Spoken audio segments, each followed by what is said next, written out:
Bonjour à tous, bienvenue à cette première émission d'À votre service pour l'année 2019. Je prends quelques minutes pour vous souhaiter à tous nos auditeurs une très bonne et belle année.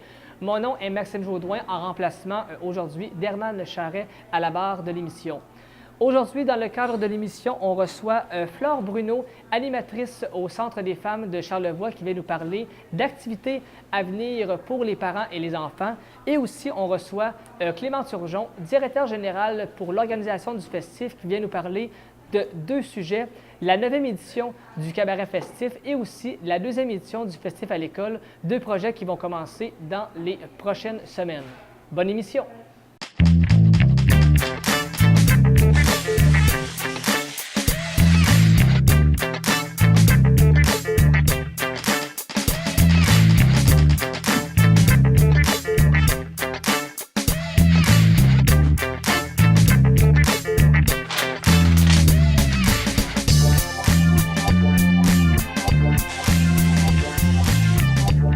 Alors, en compagnie maintenant de Flore Bruno, animatrice pour le Centre des femmes de Charlevoix. Bonjour. Bonjour. On est ici pour discuter, en fait, d'une panoplie d'activités qui s'en viennent pour le Centre des femmes de Charlevoix. Et là, on peut dire que ça bouge, c'est vivant, oui. C'est dynamique. Et je pense que c'est ce qu'on veut. Donc, il y a beaucoup d'activités qui s'en viennent. Absolument. Après les fêtes, on a pris un petit congé, puis là, on relance l'année. Oui. Exactement. Bon, pour parler un peu d'activités, comment est-ce qu'on voit ça? C'est des activités pour les parents-enfants, évidemment. Alors, comment est-ce qu'on structure ça, tout ce qui s'en vient? Bien, on a des activités pour parents-enfants, pour les enfants de 0 à 5 ans. Puis, on a aussi des activités vraiment juste pour les femmes. OK. Donc, pour le volet famille, espace famille, on a une petite conférence, un atelier qui s'en vient le 23 janvier, en avant-midi. Ça s'appelle « Trouver les mots justes ». C'est un atelier qui a un sujet un peu plus lourd parce que ça parle du deuil. Donc, comment aborder le deuil aux enfants, comment on leur explique qu'est-ce qui s'est passé, comment on peut leur aider aussi à passer à travers ça. Oui, exactement. Donc, il y a une personne qui a suivi plusieurs formations puis qui a vécu elle-même aussi des situations de deuil qui va venir nous parler de ça. Oui, ça c'est important parce que, bon, on sait que pour les adultes, le deuil est plus facile. Pas que c'est difficile, mais c'est un peu plus facile. Mais pour un enfant qui comprend, qui n'a pas saisi toute l'information, je pense que là, vraiment, c'est un point important qu'on apporte ici. C'est ça. C'est un sujet moins plaisant, mais quand même très important. Donc, je pense que ça vaut la peine d'y aller. Excellent. Si on parle un peu de muscler vos méninges, là, évidemment, bon, c'est un beau titre, ça veut dire qu'on va un peu se muscler le cerveau. C'est ça. Qu'est-ce qu'on retrouve dans cette activité-là précisément? Ça, c'est une série de 8 ateliers. C'est des cours qui s'adressent aux femmes qui commencent à voir que leur mémoire leur lâche un petit peu. Parfois, ça vient avec l'âge ou parfois, ça vient avec la fatigue aussi. C'est pas nécessairement l'âge. Puis dans ces ateliers-là, on explique le fonctionnement du cerveau. OK. Et on donne des conseils comment on peut entraîner notre cerveau parce que c'est comme un muscle au fond. Absolument. Donc, on fait plein d'exercices ensemble. C'est des ateliers vraiment très agréables. On rit beaucoup parce que parfois, on se trouve stupide un petit peu. Puis là, on voit que tout le monde a les mêmes réactions. Donc, c'est des ateliers très intéressants puis très plaisants aussi. Exactement, parce qu'on le sait que le cerveau, c'est un muscle important qu'on doit continuellement s'exercer, donc le développer. Alors là, ici, on a l'activité efficace pour le faire, là, autant là, pour tout le monde là, qui veulent y aller à fond de train, là, comme on dit. Oui, c'est ça, oui. Excellent. Ça, on parle des mardis. Ça, c'est les mardis en avant-midi, donc de 9h à midi. OK. Et ça commence le 22 janvier, puis c'est pendant 8 semaines. OK, excellent. Au niveau des heures, parce que, bon, quand on dit qu'on travaille un peu avec le cerveau, parfois on dit qu'en après-midi, après un repas, on est plus développé. Mais le fait de le faire en avant-midi, est-ce qu'il y avait une particularité de choisir ce bloc horaire-là? En fait, la façon dont nous, on fonctionne, c'est souvent qu'on demande aux femmes c'est quand leur moment préféré pour suivre un atelier. OK. Donc, si on choisit le matin, c'est parce que la majorité ont choisi le matin. Puis parfois, c'est l'après-midi.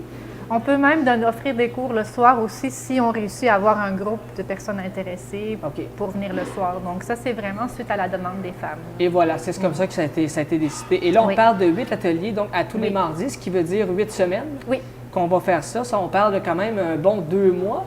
Oui, c'est quand même, on s'investit quand on inscrit à ces ateliers-là, mais ça vaut la peine. Exactement. Et là, c'est pas cher, seulement 2 $. Qu'est-ce qui a déterminé le coût, en fait, aussi bas que ça? En fait, avant, c'était gratuit même. Mais là, on a remarqué, vu qu'on donne beaucoup de matériel, on fait des photocopies des exercices dans les ateliers, donc on s'est dit, on va au moins charger le prix des photocopies. OK.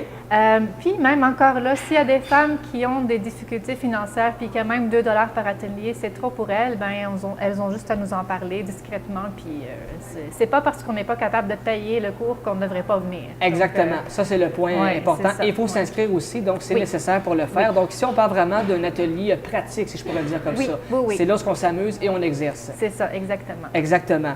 Si on poursuit avec Café Rencontre, mettre ses limites au travail, là, évidemment, ça, c'est un point important qu'on a là pour ne pas trop se dépasser. Donc, atelier d'information, de partage avec l'harcèlement en milieu de travail. Donc, là, qu'est-ce qu'on retrouve ici? Ça, c'est un atelier en collaboration avec le CALAX qui travaille, eux autres, beaucoup au niveau de l'harcèlement sexuel. Exactement. Mais dans cet atelier-là, on va y aller avec l'harcèlement dans le sens plus large. Donc, des relations saines au travail, en fait, au niveau de l'horaire de travail, au niveau des paroles blessantes, peu importe si c'est sexuel ou non. Là. Oui. C'est quoi exactement? Qu'est-ce qu'on peut faire pour agir? Comment on peut se protéger? Donc, c'est vraiment un atelier de partage aussi. Il y a sûrement plein de personnes qui ont vécu des situations d'harcèlement au travail. Donc, ces personnes-là sont invitées à venir échanger puis à prendre des informations pour s'outiller, en fait, pour savoir comment agir. Oui, parce qu'on sait que le harcèlement sexuel, c'est un propos qui, encore aujourd'hui, est dans les médias constamment. On entend beaucoup de nouvelles par rapport à ça. Oui. Bon, il y a peut-être une diminution un petit peu avec tous les soutiens qu'on a, mais quand même, c'est un sujet qui est très, très fort, qui est très, très présent. Et ça, évidemment, il faut trouver une façon de le contrer. Et je pense qu'avec le point qu'on a ici, l'information va être là. C'est pour ça que c'est important. Oui, c'est ça, exactement. Puis c'est ça, outiller les femmes, parce que c'est pas facile de dénoncer un collègue ou un employeur. Là, c'est toujours délicat. Donc, on va aider les personnes à... Oui, parce que pour certaines personnes, est-ce qu'on peut dire qu'on a peur, parce que parfois, on a peur de perdre son emploi. On a peur de... Il y a tous des risques aussi qui englobent ça. C'est pas juste de dire « je te dénonce », mais c'est quoi les conséquences qui vont être... Là, c'est vraiment ça, c'est pour expliquer un peu ce qu'on va retrouver là-dedans. C'est ça. Exactement. Collaboration avec la CALAX, est-ce que ça s'est fait automatiquement? Est-ce qu'il y a des pourparlers qui ont eu lieu avant de mettre ça? Comment est-ce que la collaboration s'est venue? Bien, vu qu'on est un centre des femmes et qu'on travaille avec des femmes, c'est sûr que logiquement, on est beaucoup en collaboration avec le CALAX, malheureusement, je pourrais dire. Donc, c'est simplement un appel. Là, souvent, on s'appelle entre nous, on dit « Ah, on aimerait aborder tel sujet ». Il y a des femmes qui nous posent des questions aussi, qui nous offrent des sujets qu'elles aimeraient voir abordés au centre des femmes. Et là, nous, bien, on cherche dans notre équipe s'il y a des personnes qui sont assez outillées pour le faire. Ou sinon, bien, on rentre en contact avec les organismes dans le secteur, entre autres le CALAX, puis on les invite, on leur demande de venir nous aider avec ce sujet-là. Alors, on parle ici d'une collaboration qui est bonne et qui est importante, là, vu l'atelier qu'on donne ici. Oui, oui, tout Alors, à fait. c'est très précieux. Oui. Si on regarde maintenant, changement au niveau du programme préparatoire à l'emploi Vision Travail, encore une fois, atelier en cours. Et là, on dit que maintenant, c'est ouvert à toutes les femmes. Qu'est-ce qu'on veut dire par là ici, à toutes les femmes? Bien, le programme Vision Travail, habituellement, s'adressait à un groupe fermé. Donc, il y avait des femmes qui s'inscrivaient au début de l'année pour se réorienter au niveau du travail ou trouver un emploi parce qu'elles n'en avaient pas, ou pour voir peut-être de reprendre des études. Et elles restaient avec nous pendant plusieurs mois, 3 jours semaine. Donc, c'était un programme assez intensif. On voudrait reformuler un peu Vision Travail et cette année, on est comme entre deux. Là. On est dans le changement, mais on n'a pas encore défini comme il faut comment on va faire ça. Mais le changement qui a déjà eu lieu cette année, c'est qu'il y a certains ateliers, certains cours qu'on va ouvrir à toutes les femmes qui sont intéressées dans le sujet. Donc, présentement, on a des ateliers sur la gestion des émotions qui sont ouverts à tout le monde, bien, à toutes les femmes. Et aussi aux femmes qui sont inscrites à Vision Travail. On a aussi des ateliers sur nos compétences pour voir c'est quoi mes compétences, qu'est-ce que je suis capable de faire, même si je n'ai pas nécessairement fait des études. Donc ça aussi, c'était ouvert à tout le monde. Puis on a bientôt, au printemps, on aura aussi des ateliers sur la communication. Communication dans le couple avec notre entourage, mais aussi au milieu de travail. Comment faire, comment aborder des sujets un peu plus difficiles. Et ces ateliers-là aussi seront ouverts à tous. Là. OK. Alors, si je comprends bien, au départ, on avait un peu des groupes fermés, comme vous l'avez dit. Oui. Maintenant, c'est ouvert. Oui. Alors, il y a certains d'où la ateliers qui restent particularité. fermés, OK. mais il y en a aussi qui sont ouverts. Dont celle-ci, entre autres. C'est ça. Oui. Exactement. OK. Oui. Si on regarde côté, bon, on a activité valeur sûre. Oui. Alors, on a, entre autres, le milieu de vie, atelier de créativité à l'IFE et le PM en folie. Donc là, Oui. pour un peu décortiquer le milieu de vie, de quoi ça nous parle, cette valeur sûre-là? Bien, le milieu de vie, c'est la base du Centre des femmes. Au fond, ça veut dire qu'on est ouvert du lundi au vendredi de 8h30 à 4h pour tout le monde qui a besoin de sortir un peu de chez elle. Elle veut venir parler, elle veut venir prendre un café. Il y a des femmes qui viennent parfois dîner chez nous pendant leur heure du dîner au travail. Oui. Il y a des femmes qui apportent leur auto au garage, puis au lieu d'attendre au garage, viennent au Centre des femmes prendre un petit café. Donc, on est un milieu de vie. On peut venir nous voir n'importe quand. Il y a toujours de quelqu'un qui est disponible pour écouter puis pour échanger. C'est ça le côté milieu de vie. Puis après, les ateliers de créativité à l'IFE, ça, c'est des ateliers qui ont lieu chaque jeudi. OK. Il ne faut pas s'inscrire, on vient quand on a envie. C'est Maryse qui lead ça, puis elle fait toujours des projets, souvent avec du recyclage aussi, donc on essaye de garder ça écologique. Puis ça aussi, c'est des projets assez courts. On vient 2-3 fois, on termine notre projet. Si on veut continuer, on commence un autre projet, sinon on reste à la maison, puis on fait autre chose. Donc c'est très libre. Et les PM en folie, c'est semblable au niveau du concept, sauf que c'est les vendredis après-midi. Oui. Là, il y a beaucoup d'activités, là, tricot, Oui. jeux de société. Également, Ouais. on peut discuter, on peut rire. Donc, le PM en Ouais. folie, là, on voit un peu ce que C'est c'est. le PM là. en folie. Exactement. Là, On peut s'amuser davantage. Oui, oui, oui. On ne sait jamais en avance qu'est-ce que ça va faire là, à Noël, dans la période des fêtes. Puis avant ça, on avait beaucoup de pantoufles qui se tricotaient. Puis là, je ne sais pas qu'est-ce qui va y arriver maintenant, vu que le printemps s'en vient, quoique. On n'est pas sûr que ça vienne. Exactement. Ouais. Mais il y a des jeux de société, il y en a qui jouent aux cartes, il y en a qui font juste arriver là, puis s'asseoir, puis parler OK. un petit peu, puis échanger. OK. Donc c'est Alors, très est-ce qu'on relax. peut dire que c'est un peu une activité style libre? Est-ce qu'on Oui. peut qualifier un peu ce Oui, tout modèle-là? à fait. OK. Oui, c'est une belle occasion pour les personnes qui n'ont jamais visité le Centre des femmes pour venir faire un tour, parce que c'est sûr qu'il va y avoir de l'ambiance, OK. puis des femmes, des nouvelles personnes à rencontrer. Exactement. Donc, un point important que je veux souligner, c'est que le Centre des femmes est réservé aux femmes, mais pour les activités, pour les parents, en fait, Là, c'est c'est ouvert. évidemment, oui. Évidemment, les parents là, masculins et féminins sont ouverts Oui. à ça. Oui.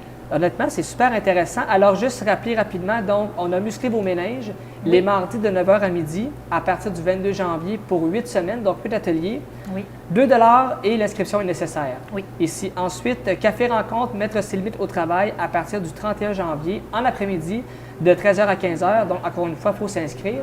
Oui. Et aussi le changement au niveau du programme préparatoire à l'emploi Vision Travail. Est-ce que ça s'en vient? C'est en cours présentement? Il faut ça se garder travaille? l'œil ouvert sur nos activités. OK. On a un site Internet qui est le www.cdfdc, donc Oui. les premières lettres de Centre des femmes de Charlevoix. OK. .org. Puis là, on a tout le calendrier. On est sur Facebook aussi. On peut appeler pour avoir des informations. On peut venir faire un tour, puis on va tout expliquer nos activités. Exactement. Et côté valeur sûre, bon, on le rappelle, milieu de vie du lundi au vendredi.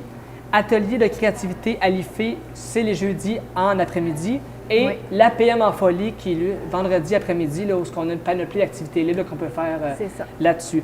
Donc, on peut dire que le but de tout ça, c'est vraiment de valoriser les parents, les enfants, c'est de soutenir. Donc, c'est vraiment ça le but, là, vraiment, c'est de mettre en valeur les Oui. personnes qui participent, là, c'est ça. Là. Oui, puis on travaille sur l'estime de soi, on travaille sur la communication. Oui. Puis on a aussi le côté juste sortir de chez nous, puis venir Exactement. faire un tour pour les femmes, peu importe si on est parent ou pas. Là, si Oui. c'est vraiment... je compare souvent le Centre des femmes à une maison de jeunes. là. Oui. C'est un peu semblable, mais c'est pour les femmes. Oui, non, mais c'est vraiment de mettre en valeur le côté créatif et aussi, Oui. ben, parce que de fois aussi, c'est important, on parle pour les enfants, mais aussi que les parents se sentent soutenus Oui. dans leur rôle parental. Et ça, ben, je pense que pour les deux, la confiance, c'est important aussi. Donc, Oui, l'objectif tout à est fait. vraiment là, c'est Oui. fait pour ça. Oui, pour C'est le volet que du famille, positif, ouais. finalement, là, si on peut Ah dire oui, ainsi. tout à fait. Alors, vraiment, beaucoup d'activités à surveiller. Je pense que c'est important de s'inscrire. Je pense qu'on vous souhaite vraiment d'avoir des kiosques, ateliers pleins. que les gens viennent et je pense vraiment que c'est un beau succès, je pense. Là. Si ça continue, c'est parce que le centre est là pour ça, c'est pour aider et c'est important que les gens se sentent appréciés dans tout ça qui se fait aussi. Tout à fait. Exactement. Flore Bruno pour le Centre des femmes de Charlevoix, merci beaucoup. Merci. Et on vous souhaite un très, très beau succès et longue vie à toutes les activités qui s'installent. Merci beaucoup. Merci beaucoup. Au revoir.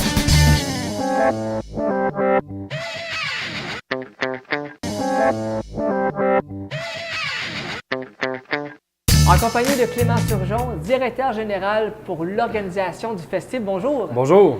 Alors là, 2019 est arrivé, ce qui veut dire que les gros projets s'en viennent. Et là, je parle, outre le festif, qu'on connaît bien sûr, mais là, évidemment, on parle d'un premier sujet, le cabaret festif qui va toujours se faire à la Maison Otis. Oui, oui, tout à fait. Qui va s'en venir là, pour la 9e édition. Là. Oui, oui. Alors là, ça continue, là, c'est gros. Là. Ben oui, tout à fait. C'est les 3 premières soirées sont au cabaret, puis on fait la finale dans la grande salle du Germain. Oui.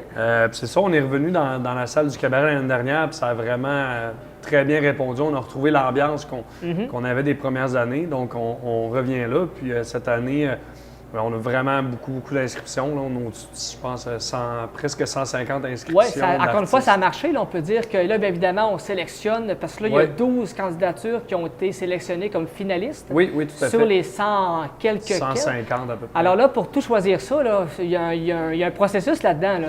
C'est pas juste, on ne choisit pas un groupe comme ça. Là. On évalue les critères. Vous avez des critères, j'imagine, là, pour sélectionner ça. Oui, tout à fait. Puis même au début, c'est nous qui le faisions les premières années, l'équipe à l'interne. Maintenant, là, on a un comité de sélection. C'est une quinzaine d'agents, de médias, de journalistes, d'artistes qui vont s'asseoir, qui vont recevoir la liste puis qui vont faire la sélection des 20 projets les plus intéressants. Puis après ça, c'est retranché à 12. OK. Donc là, on a besoin d'aide parce qu'il y en a tellement que ça devient difficile. On a beaucoup de styles aussi. Oui. Fait que de réussir à trouver quel artiste est pertinent. Cette année, en plus, première année, on a des artistes hip-hop qui ont été sélectionnés. Oui. Donc là, on parle du hip-hop au folk, au rock, au blues, ou nomme-les tous. Ouais, là, on touche à tout un peu, finalement. C'est pour ça que, justement, à chaque année, on a de la belle variété parce que tous les styles sont là. Oui, tout à fait. On essaie de représenter la musique au Québec, c'est rendu très varié avec l'accessibilité à la musique comme Spotify et tout ça. Bien, tu peux maintenant autant écouter du rap que de l'électro. Puis des fois, en écoutant de l'électro, tu vas te ramasser à écouter un autre style. Fait que la musique au Québec est vraiment diversifiée. Puis c'est ça c'est vraiment un condensé de 12 artistes qui représentent la relève musicale. Exactement. Et là, les artistes, à chaque année qu'on choisit, ça, pour les artistes comme tels, c'est une première. C'est les premières apparitions. Là, ça, c'est un peu le but, c'est le concept de la chose, justement? Oui, bien, il y en a de plus en plus maintenant. Il y en a qui ont déjà beaucoup de scènes de fait quand ils arrivent au concours, mais c'est souvent leur premier concours. Ils font souvent le cabaret Les Francs couverts, qui est un peu notre équivalent à Montréal, là, qui est là depuis plus longtemps. Oui. Mais de plus en plus, là, on a vraiment des artistes qui ont quand même du millage déjà quand ils se sont inscrits. Pour nous autres, c'est tant mieux, ça rehausse le calibre et les spectateurs qui viennent sont contents de ça. Ils sont contents de ça. Oui. On a parlé en début, on a au-dessus de 130 quelques candidatures pratiquement à chaque année que vous recevez. Évidemment, il faut choisir un nombre restreint malgré tout. Ben oui. Est-ce qu'il y a des candidatures parfois que vous décidez de conserver pour les années à venir ou si à chaque année, c'est vraiment là, un concours qui se fait? Faut que les gens se réinscrivent à chaque année, donc il y a des coûts d'inscription à ça. Mais des fois, il y en a qui vont s'inscrire, c'est sûr que nous, on les garde. On n'efface pas les listes. Là. Fait que même des fois, 4 ans plus tard pour le festif, on se dit « Hey, tel artiste s'est inscrit, on pourrait l'inviter au festif. » Fait que c'est sûr, même si tu n'es pas sélectionné, l'artiste, c'est un avantage parce qu'il tombe dans nos banques d'artistes potentiels. OK, exactement. Et vous, les artistes, est-ce que c'est des groupes que vous connaissez? Est-ce qu'il y a parfois, il y en a que c'est une découverte carrément pour vous aussi? Oui, beaucoup. Il y en a qu'on connaît, mais malgré tout ça, on a de la misère à garder. Surtout qu'on habite à la majorité, à part Anne-Marie, on est à Baie-Saint-Paul, donc des spectacles, c'est plus dur d'aller en voir à toutes les semaines. Donc, on n'a pas, notre radar est quand même limité. Exactement. Fait que oui, pour nous autres, c'est le fun. À chaque année qu'on reçoit les inscriptions, on a hâte. C'est comme un peu une liste de Noël. Là. On écoute ça, puis moi, j'en garde que je continue à écouter après. Oui, exactement. Ce qu'on peut découvrir là, au fur et à mesure, même aussi pour nos goûts personnels aussi, qu'on peut, oui, tout à fait. avec le temps, qu'on peut découvrir aussi. Oui. Là, évidemment, à la Maison Otis, on le sait, on a parlé un peu de l'ambiance parce que c'est très, très intime. Oui. Et je pense que c'est ce qu'on veut, c'est d'être près de l'artiste, c'est de vivre quelque chose d'extraordinaire. En plus, bon, on a la partie bar aussi pour avec les breuvages. Oui. Donc, vraiment, un peu le concept, on le prend chaque année parce que ça fonctionne. Et les gens l'aiment aussi, c'est apprécié. Oui, tout à fait. On avait fait depuis quelques années toutes les soirées au Germain, qui est une salle incroyable, mais c'est une grande salle, donc on s'est dit gardons-la pour la finale, mais le reste, les gens ont vraiment apprécié le retour là. La scène n'est pas super élevée, donc tu as l'impression d'être dans le salon avec l'artiste, puis c'est là que tu vas voir des artistes qui sont inconnus puis qui vont devenir gros. Là, on en parle souvent, mais Émile Bilodeau, Philippe Braque, Lydia Kepinski, qui était, vous l'avez peut-être vu, est en nomination à la disque dans la Révélation de l'année. Il y en a plein d'artistes de même qui passent au cabaret, puis quelques années après, ils vont gagner des trophées à la disque. Absolument. À chaque année. Là. Fait que c'est vraiment un privilège, je pense, que les gens ont là, de découvrir des artistes vraiment avant tout le monde. Oui, et c'est un petit bloc pour vous aussi quand vous voyez un artiste qui est passé par votre concept et aussi là, qui se rend dans la grosse gamme avec des trophées, ça veut pas. Ça l'encourage. On dit qu'on a fait un peu partie de ce cheminement-là. Oui, vraiment. Puis on est souvent le premier concours avant. Il y a les festivals de Granby, les Francouvertes sont des festivals reconnus. Oui. Mais souvent, on va être souvent le premier concours que les artistes connus d'aujourd'hui vont avoir participé. Fait que ça, c'est le fun pour nous. Puis ça donne un aspect vraiment intéressant pour Baie-Saint-Paul. Baie-Saint-Paul, oui, il y a le festif, mais tranquillement, il est reconnu aussi pour découvrir la relève. Exactement. Et aussi, on sait qu'à la Maison Otis, il y a eu des rénovations par le passé. Oui. Évidemment, bon, tout le concept est venu à bout de passer à travers ça. Oui. Et là, aujourd'hui, je pense qu'on peut juste plus apprécier l'endroit qui est devenu. Oui, tout à fait. Là, ils ont fait un gros travail, je pense, pour rénover tout ça. C'est vraiment une belle salle. Nous, on l'utilise pour le cabaret. C'est moins utilisé le reste de l'année, mais ça reste vraiment une salle avec beaucoup de potentiel. Là. Puis d'ailleurs, première soirée, c'est le 26 janvier. Donc exactement. C'est vraiment bientôt. Il y a déjà à peu près 50 des billets de vendus. Oui. C'est ça, on encourage les gens. Il y a des billets disponibles au dépanneur Accommodation Baie-Saint-Paul. Aussi sur notre site, lefestif.ca/cabaret. Oui. Puis on encourage les gens vraiment à les acheter maintenant parce que ça part vite. Notre porte-parole, notre porte-parole, Émile Bilodeau, il revient encore cette année à faire quelques chansons. C'est comme devenu notre porte-étendard. Exactement. Je pense que pour l'artiste aussi, ça fait plaisir à Émile de revenir à chaque année. Vraiment, d'habitude, on changeait de porte-parole à chaque année, mais il a tellement fait une belle job l'an passé qu'on le garde cette année encore. Oui, on le reprend. Ouais. Au niveau des passeports, bon, justement, c'est un prix abordable, 50 $ pour tous les spectacles. Ça, honnêtement, je veux dire, si on compare à ce qui se fait ailleurs, c'est un prix pratiquement donné à mi, qu'on peut dire. Oui, vraiment. Sinon, à la soirée, c'est 15 $ en pré-vente, donc c'est vraiment, vraiment pas cher pour 4 artistes. Là, ça revient à 3,5 piastres l'artiste. Oui. On s'entend. De nos jours, c'est pas cher, donc c'est abordable. Puis on le fait. Ce projet-là, on le fait vraiment pour les gens de la place. On veut leur montrer tous les bons artistes qui jouent beaucoup à Québec, Montréal. Donc, il faut vraiment que la population se sente interpellée puis vienne découvrir ça. Puis nous, on en a des gens qui nous disent maintenant, ça m'a vraiment ouvert musicalement à plein de styles que j'écoutais pas. Exactement. Ouais. Là-dessus, on a 3 soirs de qualification. Donc, le 26 janvier, c'est dans quelques semaines. Oui. 16 février, le 9 mars et la finale qui est toujours à l'Hôtel Le Germain le 30 mars. Oui. Et là, évidemment, pour le gagnant, on a une bourse à donner qui est de 20 000 $. Dans le fond, ça regroupe tous les prix, là, un peu plus de 20 000 Oui. Pour le gagnant, il y a une bourse en argent de 7 000 $ plus une participation au festif. Oui, ça reste également. Oui, il y a des bourses, il y a le prix du public, c'est un 2 000 $ aussi. Tu as des participations directes au festival de Granby, entre autres. Il y a plein de choses comme ça. Les artistes se ramassent à jouer, à faire des tournées un peu partout grâce à ce concours-là. Exactement. Donc, c'est à peu près plus de 20 000 en prix au total qui est remis aux finalistes et aux candidats. Aux finalistes. Oui. Aussi, bon, la Maison Otis, il y a une portion entrevue également que vous faites, qui est produite par TVCO, si je peux dire comme ça. Alors ça également, ça revient pour en connaître davantage, les albums, tout ça. Donc ça, c'est un peu un complément aux prestations musicales. Oui, puis vous faites un super bon travail. Merci beaucoup. Puis c'est sûr qu'on le refait, puis ça donne l'occasion aux gens qui ne vont pas au bar pendant ce temps-là, oui. d'écouter puis d'en apprendre plus, puisque l'artiste a le temps de faire 3-4 chansons, donc c'est très rapide le contact. Oui. Puis on en a qui sont, l'année passée, qui sont arrivés d'aussi loin que Saskatchewan pour venir faire 3 tunes. Exactement. Fait que ça leur permet d'avoir un contact de plus avec le public, donc oui, ça revient. Puis d'ailleurs, juste dire, on a encore eu des inscriptions là, vraiment de partout au Canada, là, jusqu'en Colombie-Britannique. Donc, c'est assez, là, c'est très vaste. C'est assez révélateur de l'impact du concours. Ouais. Ça, c'est la plus belle nouvelle qu'on peut avoir, oui. je pense. Quand c'est vaste comme ça, c'est très, très, très bien. Tout à fait, oui. Puis vous avez aussi une équipe là-dedans. On parle beaucoup des artistes, mais la portion bénévole pour les bars, on a également une équipe au son. Oui. Donc, ça se fait pas tout seul, ça, là. Non, puis même moi, je suis beaucoup moins impliqué avec, puisque moi, le festif à l'école, le festif tout court, me prend beaucoup. Donc, c'est Anne-Marie Dufour qui est la coordonnatrice du projet, Charles Miller aux communications qui travaille beaucoup là-dessus. Puis oui, on a notre équipe de techniciens de son, les bénévoles qui aident énormément. Donc, c'était quand même, ça s'en vient une belle grosse équipe qui travaille pour ça. Puis aussi, à l'année, Anne-Marie, elle sort beaucoup à Montréal, voir des spectacles, faire parler du concours. Oui. Elle fait partie des jurys dans d'autres concours. Donc, il faut entretenir ce concours-là à l'année. Absolument. Oui. Alors, si on veut plus d'informations, il y a votre site Internet pour, entre autres, savoir les artistes qui vont s'en venir. Je ne sais pas si tu en as 2 ou 3 en tête, là, rapidement.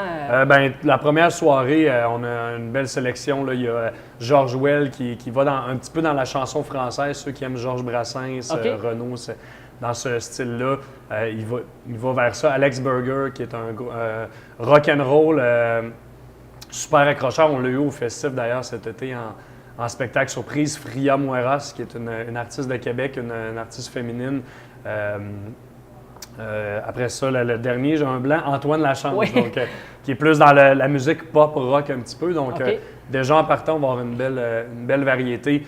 Puis on a plein d'autres artistes à venir. Il y a Marigold, entre autres, une artiste hip-hop qui est super bonne aussi. Kirouac, Bourbon, il y en a... On en a une douzaine, donc vous pouvez suivre aussi notre page Facebook, Cabaret Festif de la Relève, puis on publie de l'information sur les artistes pour que vous soyez informés avant les soirées. Excellent, super. Pour parler un peu du deuxième dossier, qui est le festif à l'école, ça également, c'est un dossier important parce que là, les artistes s'approchent des jeunes, on fait le tour des écoles. La nouveauté cette année, c'est que là, avant, on avait Baie-Saint-Paul au centre éducatif Saint-Aubin. Cette année, on a une nouveauté. On va à la Malbaie, à l'école secondaire du Plateau. Tout à fait. Donc là, vraiment, là, c'est le point de plus qu'on offre ici. Oui, tout à fait. Puis c'était important pour nous. La première année, c'était vraiment un projet pilote. On s'est dit, on essaye souvent des choses de même au festif. On lance un projet, on se dit, essayons-le, on va voir si ça fonctionne. On l'avait fait avec l'hivernal aussi. Oui. Puis ça a tellement bien marché comme première expérience, puis il y avait de l'intérêt du côté de la Malbaie. Donc là, on a 5 artistes au lieu de 3 cette année. C'est le même concept, donc les artistes vont directement voir dans les écoles. Ils font un spectacle gratuit dans la hall pour certains. Il y a une tournée des classes, donc les artistes cognent dans le cours de mathématiques, viennent faire une chanson, parlent avec les jeunes, repartent. Exactement. On a un atelier aussi, participatif avec les groupes de musique. Donc, par exemple, Karim Ouellette, l'an dernier, il a amené tout son logiciel de montage et expliqué comment il fait ses chansons. Il a même fait une chanson avec les jeunes. Donc, c'est un beau package qu'on offre. Oui, pour les élèves aussi, de voir, parce qu'il y a beaucoup d'élèves qui connaissent les artistes, qui connaissent les chansons. Et là, de voir, évidemment, quand les artistes se mettent à l'œuvre, les élèves qui chantent en arrière, ça, veut pas, ça donne un frisson. Là, je veux dire, pour eux, c'est un cadeau que vous leur faites, en fait. Donc, je veux dire, en tant qu'étudiant, si je me mets dans leur peau, là, je veux dire, il n'y a pratiquement pas un plus beau cadeau que ça. C'est certain, puis nous, c'est vraiment... Puis on le fait par plaisir, parce que ça, c'est une implication bénévole qu'on fait. Là, on s'entend, c'est notre façon de redonner à la communauté. Puis les artistes aussi aiment vraiment ça. Puis ça, sans nous mettre trop de pression, moi, le but, c'est que ça devienne un projet qui va aller plus que dans Charlevoix. Puis j'ai eu des appels de Robertval, de Montréal, du Saguenay, d'enseignants qui disent on veut le festif à l'école. Donc, ça, à moyen terme, mon objectif, c'est de m'asseoir avec certains partenaires, avec peut-être même le gouvernement. Y a-t-il moyen de faire un programme avec ça? Exactement. Puis aller dans des écoles peut-être plus en région où ils ont moins accès à des spectacles. Donc, ça serait l'objectif. Charlevoix resterait le pôle central. Le pôle central. Mais si on est capable de l'offrir à d'autres écoles, on serait super ouvert à ça. Oui, ça serait un bonus. Ouais. Encore une fois, Émile Bilodeau qui est de la partie. Ben oui. Écoute, c'est un incontournable. C'est notre mascotte. Et voilà. C'est notre mascotte, puis il est connu auprès des jeunes, là, vraiment beaucoup. Fait que oui, on le refait, mais à la Malbaie. Oui, avec ça. Aussi, on parle de Corias, qui est aussi l'étoile montante, là, qui a fait sa marque. Eman Developer, également Kenny Lowe. Donc, il y a des noms aussi là, qui montent là, de plus en plus. Là, ça s'en vient. Là. Oui, dans la musique rap, tu sais, les derniers que tu as dit, c'est les membres d'À la Claire Ensemble. Exactement. Donc, qui viennent aussi. Il y a Gabrielle Chung, une super bonne artiste de Montréal. Puis c'est important d'avoir des artistes féminins aussi. Il y a Philippe Braque qui va être là. Donc, puis on a une belle réaction. On essaie de cibler des artistes que les jeunes connaissent, puis certains que les jeunes aussi vont découvrir. Oui, parce qu'on parle beaucoup d'Émile Bilodeau, mais je pense justement à La Claire Ensemble et à Philippe Braque aussi, là, qui font un peu partie de l'entourage du festif, qu'on voit souvent. Donc, ça, est-ce qu'on peut dire un peu que c'est des alliés là, prometteurs là, qui embarquent un peu, là, on les sollicite, puis ils embarquent pratiquement automatiquement. C'est sûr, puis on n'a pas le choix dans des projets de même de commencer avec nos amis carrément, parce que c'est des projets que c'est pas tous les artistes qui sont game, qui veulent faire, parce que c'est des contextes différents.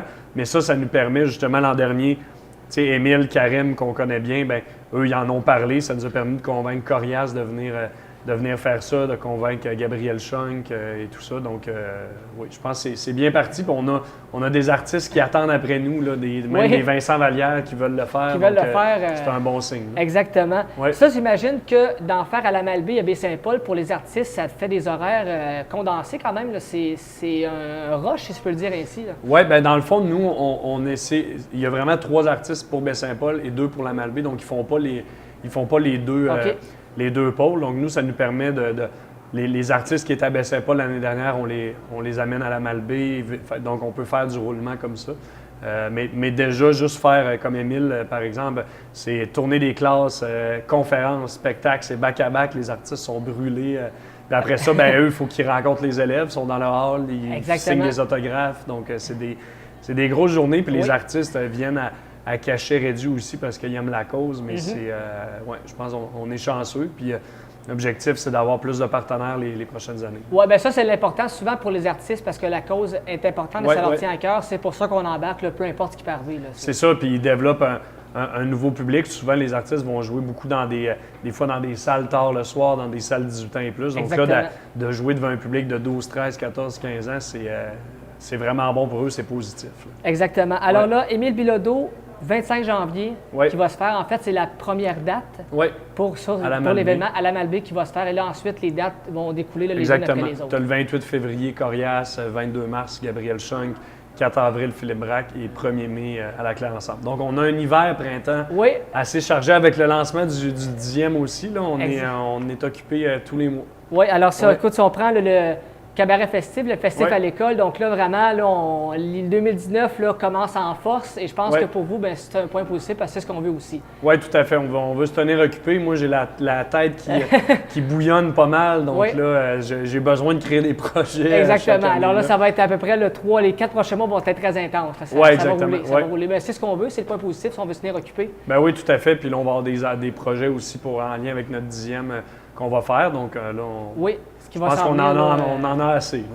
Exactement. Clément Turgeon, merci beaucoup. Évidemment, on souhaite tout le succès pour à la fois le cabaret festif et le festif à l'école. Que tout le monde s'amuse, que l'équipe s'amuse et on se donne rendez-vous dans les prochains temps. Certain. Merci